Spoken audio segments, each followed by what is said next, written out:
Hi there, my name is Chris, and I am in the midst of a big move.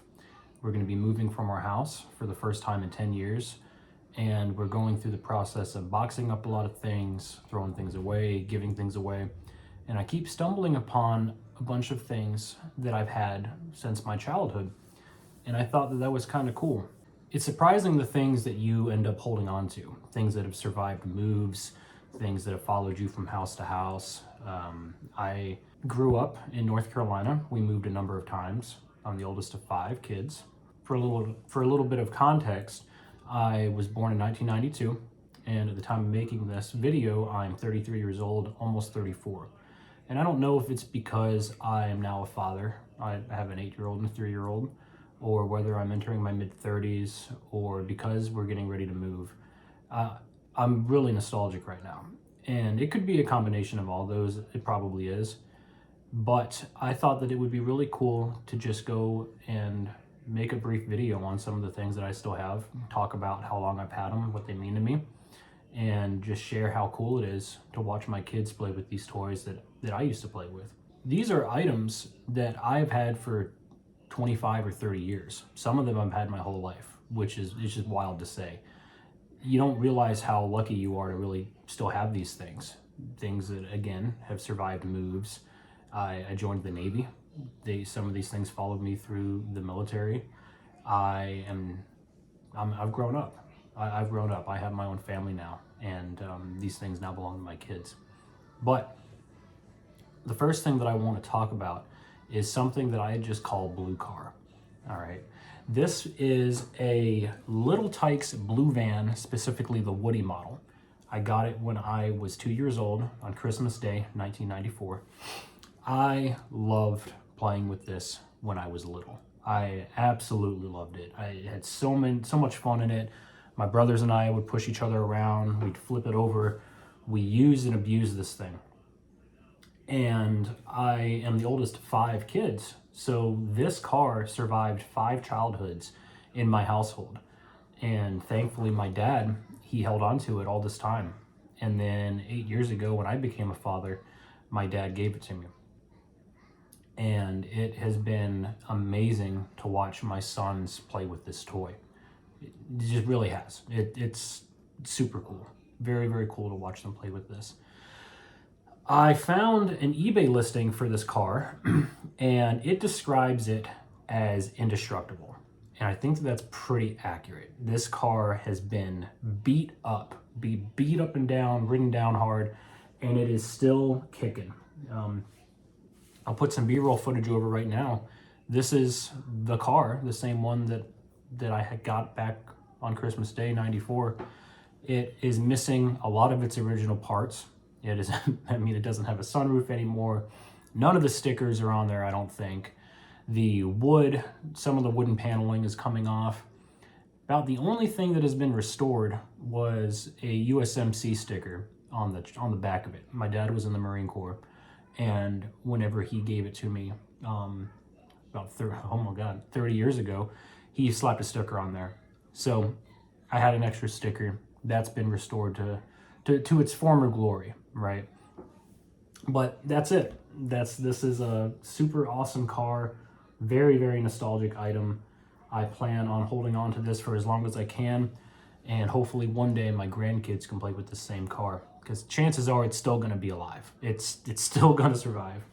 It's very cliche to say that things aren't made the way that they used to.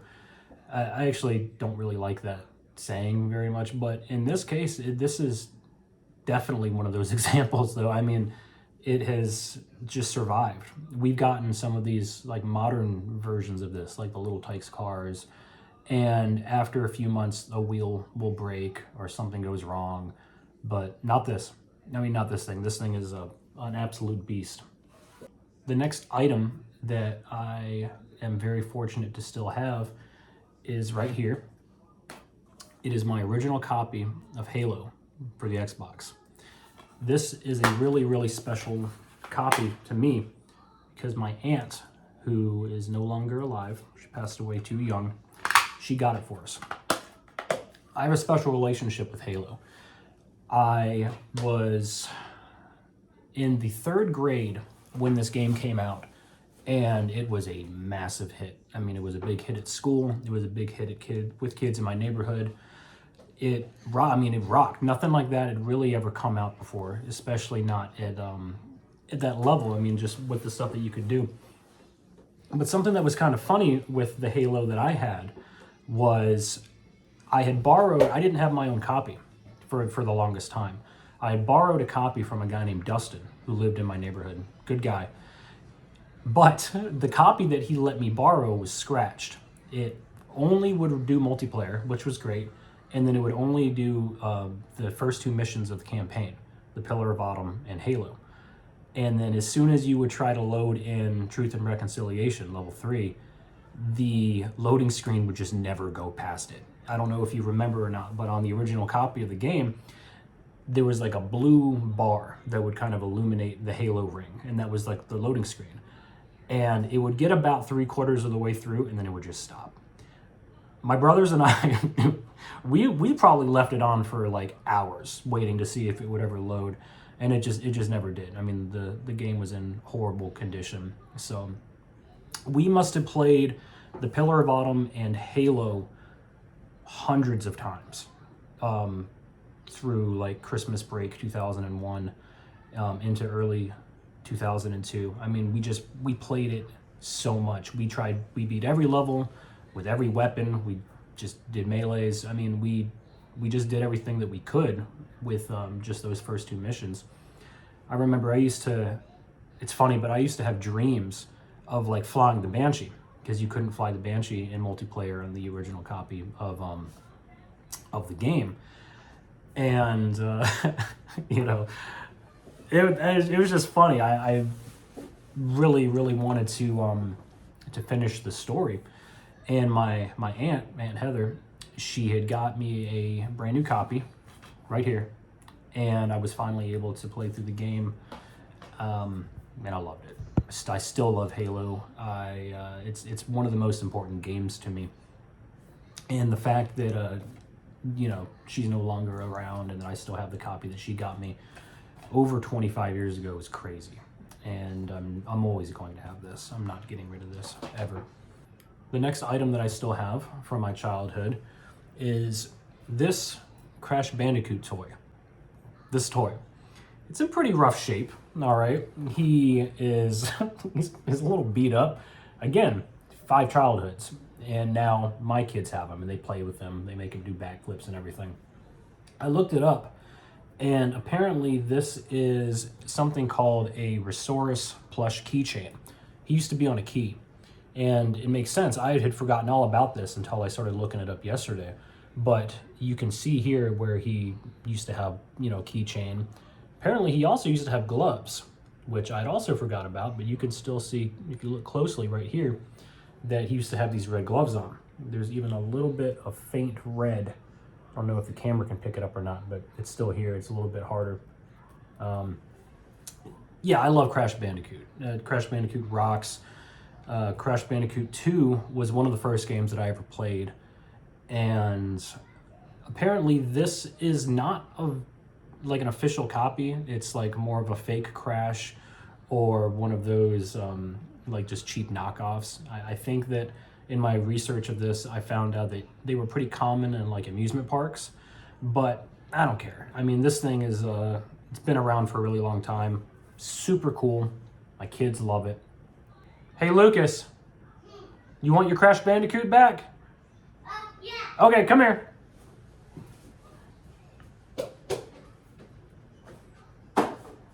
There you go. It's kind of heavy. Yeah, a little bit, huh? But He's got these little heavy feet. I don't know. and his legs. Then his legs. You might hear his cartoons in the background. You might hear him playing. Low production value here. Okay, this isn't going to be anything special. Don't expect. Wow. The next thing that I still have from when I was a kid is actually a twofer. It's very, very cool. I have my original copies of Pokemon Stadium 1 and Pokemon Stadium 2. Now these boxes are reproductions. I got them on Etsy. I'll put the guy's information here because they're super, super cool. especially the first one. I mean, it looks literally like it did. I don't ever actually remember games even coming in these. I just remember having like loose cartridges. But the game itself, the games themselves rather, are the real deal. These are the original copies that I got all the way back in 2000 whenever it released. And we put a buttload of hours into these games. My brothers and I, we played the mini games, we did the Gym Leader Castle. We weren't very good at the time at the Pokemon Stadium Cups. I remember those being really, really hard, and we really struggled to complete those. But I've since gone back as an adult, and I beat them. They really weren't too bad, especially if you use your own Pokemon. They're not awful. Some of the round 2 stuff gets pretty tricky, but as long as you use Mewtwo, you should probably be fine. I mean, it's pretty much like the best Pokemon in both of those games. Pokemon Stadium is just great. I mean, it's still fun. My 8-year-old, we still do the mini games now. He loves them. He thinks they're hysterical, especially the counting one. Quick little side story about Pokemon Stadium 1. My younger brother, he's 2 years younger than me. He and I, when we first got our hands on Stadium 1, we, for some reason, I don't know how, we thought that you had to unlock Pokemon to use them. So whenever we went to the rentals screen to look at the Pokemon, we only had like, I don't know, the first, I don't remember, the first like 20 or so guys. And I don't know why we thought that. I mean, for like the first week or so, we only would use like the starters and Butterfree and things like that. Couldn't tell you how we didn't figure it out. But one day, one of us finally pressed, down, and we saw the full roster. I mean, all of them there, which, that was funny. But Pokemon Stadium, super, super cool. The stuff that it offers still today is insane. I mean, none of the new games really hold a candle to just how much content they were able to cram onto those cartridges. Now, on the topic of Pokemon again, 2 more things. Well, like the last one's kind of a double, but same category. I have 2 Hasbro plushies that we got all the way back in 1999 and 2000. If I remember right, this one came out around the time that Pokemon the first movie came out. Donphan, really, really neat. He still actually has his tag here. Let me see if I can put a picture up on the screen now of this. But Donphan, super awesome. Raichu, super, super cool. This guy is, we had a bunch of these. I don't remember what really happened to him. Either, again, multiple moves or little brothers coming in and taking them. Oh, okay, I'll be right there. But either little brothers coming in and taking them, or them getting lost in moves, who knows. But we had a lot of these. Oh, okay. This is the only one that I have left. I mean, again, obviously besides the Donphan, but this is the only one that we have left. And my little guy, my 3-year-old, he loves them. He's got him up there with all his modern day plushies, and it's awesome to see. But I'll put a picture up right now. When I joined the Navy, this was one of the random toys that I just brought. I don't know why, but he came along with me. He was in the barracks, and I'll put a picture of me and a friend playing Pokemon Stadium up. The only 2 things that I still have today that are in this picture are my copy of Pokemon Stadium and my Raichu. Again, who knows what happened to any of these things. I don't like getting rid of sentimental things, but they just go missing. They get snatched up, whatever. But these guys, very, very cool. I'm very, very lucky, very fortunate, and very thankful to still have these. And now they are proudly in the hands of my children. So I'm going to do a good job and make sure that they don't go missing. The next item that I still have when I was a kid is actually a painting. I have it upstairs right now. This is a photo by someone named Max Crace. He does a lot of military things.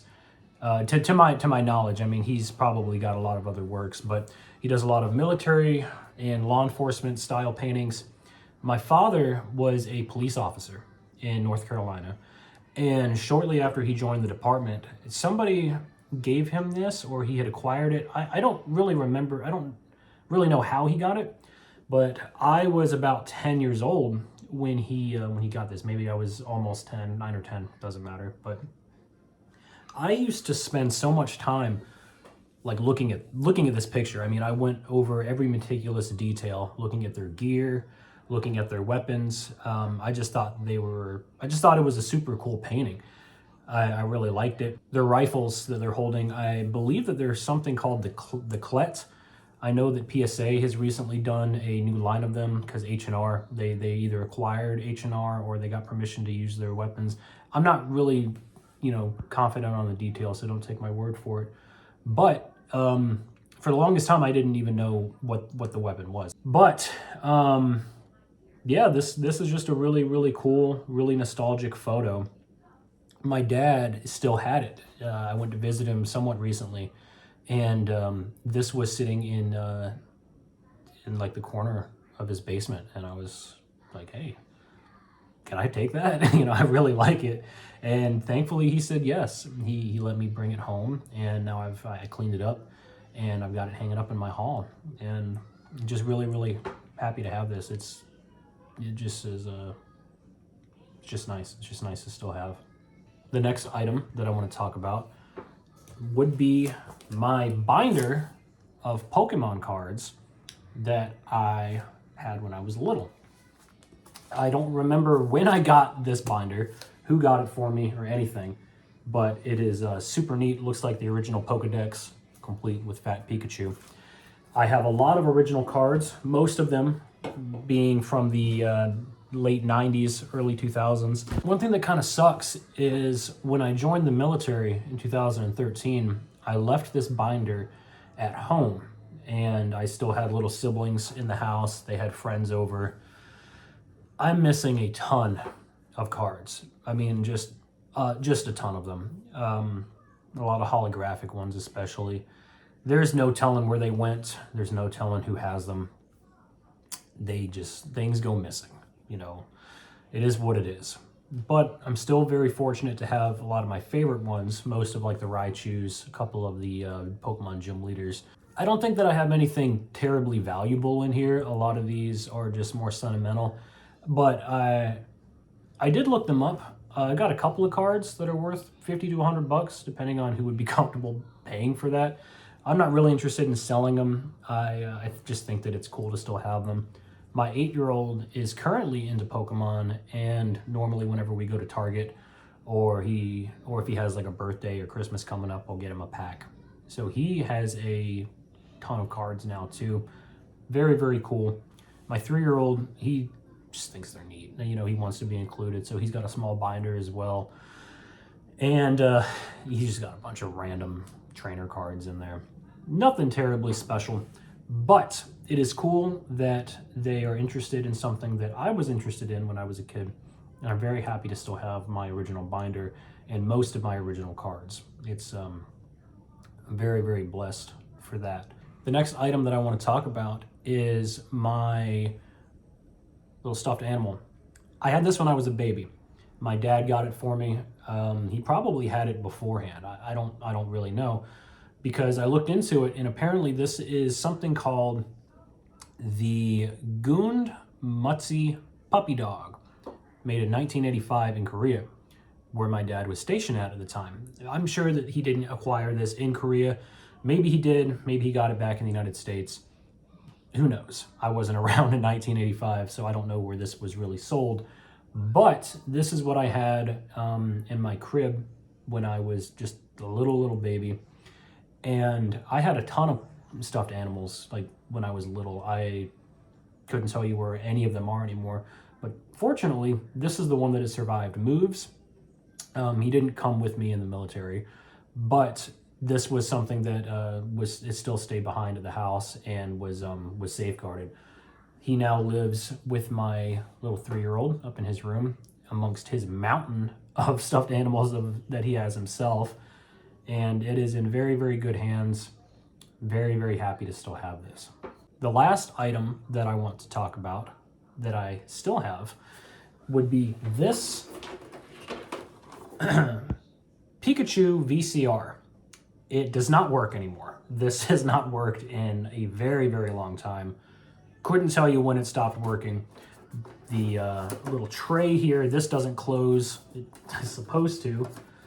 It doesn't work. The thing is just super, super cool to have. I looked it up. Some of these are selling in non-working condition for like $100. Working condition for much more. But it is just a super neat thing to have. I'm not sure exactly when it came out. Sometime around 2000, probably around the time that Pokemon the first movie came out. I mean, Pokemon merchandise back then was insane. It was wild. They were making everything. The power button here and the play and eject, they are Pokeballs. So cool. I mean, God, so cool. I don't have a lot of things that don't work. I'm not really a pack rat by any means. I actually like to throw things out. And I can't bring myself to get rid of this. It's just so cool. We had a small TV in my room when I was little. Real small, real crappy. But it worked. And this was in there. So we had our like Disney VHS tapes and a couple of the Pokemon VHS. And I spent hours just watching with this VCR. So very, very sentimental, very special to still have. And it possibly could be fixed. I mean, I don't know if I would go through the trouble of having it fixed.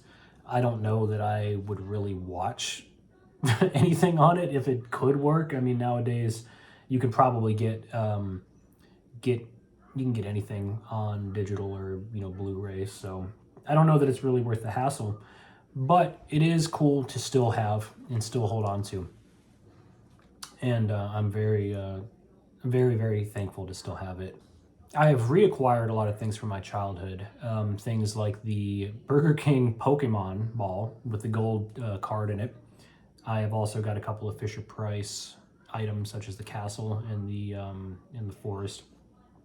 So if this video is received well and people would be interested, I might make another video just talking about things that I've gone back and got that I used to have when I was a kid. So that's it. I mean, that's the video. It's pretty random. I just wanted to talk about some of these cool things that I've been stumbling upon. Again, we are getting ready to move, my family and I, and we're boxing up so much and throwing out so many things, and I just kind of kept stumbling upon some of these old items and just sort of reminiscing about them and looking back on my childhood, the good parts of it. And I just wanted to talk about some of these items. This video was mostly made for my friends, for people who know me in real life. I was going to make this and share it to them because YouTube is the most efficient way to do that, I think. But if you don't know me in real life and you took the time to watch all this, I really appreciate it. That's pretty cool. I have a really small channel that I upload really intermittently on. I don't really have any big aspirations of being a YouTuber. Not really. But if I get a nice idea or something that I think is interesting, I upload it. If you remember any of these things, let me know. If you liked this, let me know. If you didn't like this, and you don't like me, that's fine too. No skin off my back. But if you remember any of these items, or if you still have anything cool from whenever you were a kid, let me know. If you leave a comment, I promise you I'll read it. I'll reply to it and give you a heart or something like that. Again, I'm a real small channel. I think at the time of this, I've got like 1,300 subscribers. Most of those probably don't even remember they're subscribed to me. So if you take the time to say something to me, I promise you that I'll get back to you. So that's it. Thank you.